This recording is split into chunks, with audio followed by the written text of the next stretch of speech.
আমাদেরকে বলতেছে, মোস্তফা সরোয়ার ফারুকীর মতো ইসলামের যারা বিদ্বেষ করে, সাংস্কৃতিক আগ্রাসন যারা চালায়, এমন কোন লোককে ঢুকতে দেওয়া যাবে না। ঠিক কিনা বলে? আপনারা কইবেন, হুজুর এটা কি আসলে আল্লাহ কইছে? এটা নিজে অর্থটা দেখেন। ওয়াহযারহুম, নবী তাদের ব্যাপারে সতর্ক থাকেন যারা ইসলামের দুশমনী করবে, তাদেরকে সুযোগ দেওয়া যাবে না, যাবে না, যাবে না। এজন্য মনে রাখবেন, যেমনে আমরা উপদেষ্টা বানাতে পারি, অমনে আবার উপদেষ্টা আমরা টাইনাও নামাতে পারি। আপনারা তো ঠিকটাও জোরে কইলেন না, আরো আসতে বলেন। এজন্য আপনারা কি ভয় পাচ্ছেন এই মাহফিলে বসে? রক্তের দাগ এখনো পর্যন্ত শুকায় নাই, কবরগুলা এখনো পর্যন্ত মাটিগুলা ভালো করে শুকায় নাই। এখনই যদি মোস্তফা সরোয়ার ফারুকী আলেমদেরকে যারা গালি দিয়েছে, শাপলা চত্বরকে যারা জঞ্জাল বলেছে, তাদেরকে সাথ দেওয়া যায় না, যায় না, যায় না। এই মাহফিলে যারা বসছেন, পরিষ্কার ভাবে সজাগ থাকেন। আল্লাহর কোরআন বলছে সজাগ থাকা লাগবে ইসলামী বিপ্লবের জন্য। ঠিক তো তিনজনে না কর। 4 নম্বরে আল্লাহ রাব্বুল আলামিন বলেন, ফাইন তাওয়াল্লাউ ফাআলাম আন্নামা ইউরিদুল্লাহু আইয়ুসিবাহুম বিবা'দি যুনুবিহিম। এরপরেও যদি ঘাড়তেরামি করে, এই নলিতা বাড়ির ভাষায় কি বলে ঘাড়তেরামি রে? কয় না গাওরামি? জোরে কন, গাওরামি কয় না? আল্লাহ বলে, এরপরেও যারা ঘাওরামি করবে, অচিরে আমি বড় বড় গুনার জন্য না, কিছু কিছু গুনাহের জন্য আমি আল্লাহ পাকড়াও করব। গাওরামিদের গাওরামি বেশি দিন আমি চলতে দিব না। ঠিক কিনা বলে? এখন যারা আমার সামনে বসছেন ঠিকঠাক বলছেন, ঠিকঠাক বলার পরে চিন্তা করে ফেলছেন, হুজুর যা বলো বাজার কমিটির পদটা আমার লাগবে, যা বলে বলো। আপনি লিখে রাখেন, সামনের দিন এদেশে গৃহযুদ্ধ লাগবে। ঠিক তো কয় না? আমি হাদিস থেকে আপনাদেরকে আজকে বুঝাই দিয়ে যাব, গৃহযুদ্ধ লাগতেছে দেশে। এখনো তো ঠিক কয় না?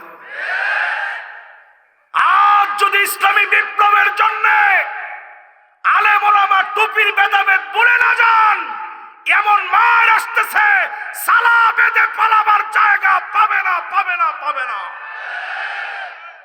ঐক্যবদ্ধ হওয়ার সময় আসছে। এরপরেও যদি না বুঝেন, তাহলে বুঝবেন কবে? মাইর খাওয়ার পরে। সোজা কথা, বুঝবেন কবে? মায়ের খাওয়ার পরে। আল্লাহ নিজে কয়, গাওরামি যদি এরপরেও করস, আমি আল্লাহ নিজে আযাব দিব। ওই আযাবের নাম রসুল সব আযাব মানে নাই। আমার দিকে তাকায় থাকেন, সহিহ বুখারীতে হাদিস আছে। প্রথম আল্লাহ বলছে কি আযাব আসবে নবী গাওরামি করলে। কুল হুয়াল কাদিরু আলা আন ইয়াবআসা আলাইকুম আযাবাম মিন ফাওকিকুম। কয় নবী আযাব আসবে উপর দিক থেকে, ঠাডা পড়বে, পাথর বেল থেকে বিচ্ছুরিত হয়ে পড়বে, জমিন তুলা তুলা হয়ে যাবে, এই উম্মত শেষ হয়ে যাবে, নতুন জাতি আল্লাহ পাঠাবেন। নবী এটা মানে নাই। নবী কইতেছে, আল্লাহ আপনার কাছে মাফ চাই, আমার উম্মতটিরে দেখি নাই, এরম আযাব দিয়ে আল্লাহ আপনি শেষ করে দিয়েন না। জোরে করে আল্লাহু আকবার। এরপরে আল্লাহ অপশন দিলেন, আও মিন তাহতি আরজুলিকুম, আযাব আসবে পায়ের নিচ থেকে, সিডর আসবে, আমপান আসবে, নার্গিস আসবে, সাইক্লোন আসবে, ঘূর্ণিঝড় আসবে, টর্নেডো আসবে, ভূমিধস ভূমিকম্প আসবে, অনেক বড় বড় বিপর্যয় হবে। সঙ্গে সঙ্গে নবীজি বললেন আউযু বিওয়াজহিক, আল্লাহ আপনার কাছে পানাহা চাই, এত বড় আযাব দিয়ে আল্লাহ আপনি শেষ করে দিন। নবীজির মায়া কি আমাদের জন্য কম না বেশি? আল্লাহ আমার উম্মতরে দেখি নাই, এই উম্মতটিরে এত বড় আযাব দিন না, মেহেরবানি করে এই জমিনটাকে আরেকটা বার বিপ্লবের জন্য প্রস্তুত করেন, নাহলে আল্লাহর আদালতে জবাব দেওয়া যাবে না। ঠিক কিনা বলেন? বলছিলাম প্রিয় ভাইরা আমার, যতজন আজকের মাহফিলে বসলেন, নবীজি 3 নম্বরে আল্লাহ পাক নবীজিকে জানায় দিলেন আউ ইয়ালবিসাকুম শিয়া। নবী, আপনার উম্মত দলে দলে বিভক্ত হবে। এটা কোরআনের আয়াত দিয়ে আমি বুঝাইতেছি। ওয়ায়ুযীক বা'দুকুম বা'সা বা'দ, একজন আরেকজনকে মেরে মজা নেবে, স্বাদ নেবে। তারে মারার মতো মেরেছে শাপলা চত্বরে আমার মুসলমানদেরকে মারা হয়েছে। পরের দিন দাঁত কেলায়া বলেছে হুজুররা অভিনয় করেছে, রক্ত মেখে শুয়ে আছে। আরে ঠিকও তো কয় না।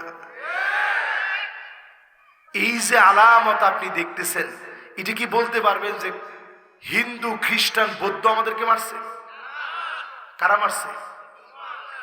লগি বৈঠা নিয়ে 28 অক্টোবরে মানুষের উপরে যারা নৃত্য করতে পারে, মুসলমান পরিচয় দিল, এরা পাক্কা মুনাফিক। ঠিক কিনা বলে?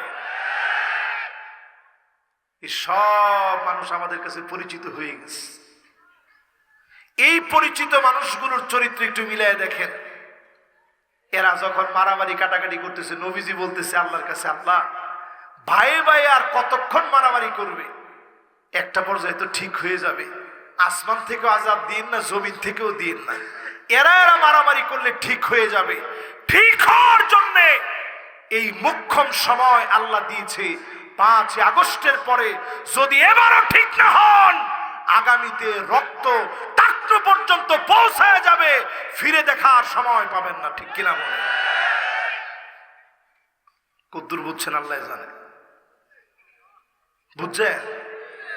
50 বছরেও এটার ব্যাকআপ দিতে পারবেন না। ঠিক, আর একটু আস্তে কোন মেয়া। এরপরে আসেন, আমি শুনাইলাম রসুলের হাদিস সহ কোরআনের আয়াত দিয়ে শুনাইলাম, সামনে যে রক্তপাত আসতেছে যদি আপনি কাজ না করেন।